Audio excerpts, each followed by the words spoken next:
आखिरकार ये महार का क्या मतलब होता है? महार नाम का अर्थ सबसे बेहतरीन तरीके से सिर्फ महात्मा फुले जी ने बताया है अपनी किताब गुलामगिरी में। अब भारत में रहने वाले जो बौद्ध लोग थे उन पर पुष्पमित्र शुंग ने जब आक्रमण किया तब बाकी के सब पुष्पमित्र शुंग के सामने हार मान गए। लेकिन बौद्ध लोगों में से कुछ लोग परशुराम के साथ 21 बार लड़े थे, यानी 21 बार लड़ने वाले वही शूरवीर लोगों को पुष्पमित्र शुंग ने महार नाम दिया था।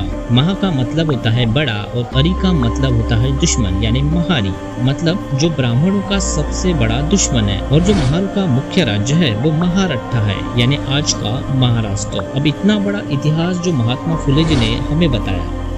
अब देखिए, महात्मा फुले जी को जब उनके पिता ने घर से बाहर निकाल दिया था तब महात्मा फुले जी ने अपने पिता गोविंदराव से कहा था, बाबा, इस देश का इतिहास अगर बदलने की हिम्मत किसी में है तो वो केवल महारों में है, क्योंकि वो ही एक ऐसा समाज जागरूक है, बाकी के सब सोए हुए हैं। इसलिए भले ही आप मुझे घर के बाहर निकाल दे, लेकिन मैं इन्हें पढ़ाऊंगा।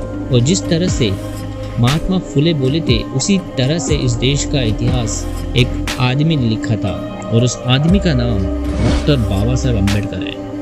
अब देखिए, आरक्षण मूवी में एक सैफ अली खान का एक डायलॉग है, हमारी क्वालिटी क्या है आप अच्छी तरह से जानते हैं, हमें बस एक चांस चाहिए सर। हमें एक चांस अगर मिल जाए तो हम में से एक देश का संविधान लिख देता है। सिंगिंग की अगर बात करें तो बॉलीवुड में चांस मिल जाए तो हम में से एक सोनू निगम होता है, और अगर हीरो बनने का चांस मिल जाए तो इन महारों में से सीधे एक रजनीकांत होता है, जो एक मूवी के लिए 140 करोड़ रुपए लेता है।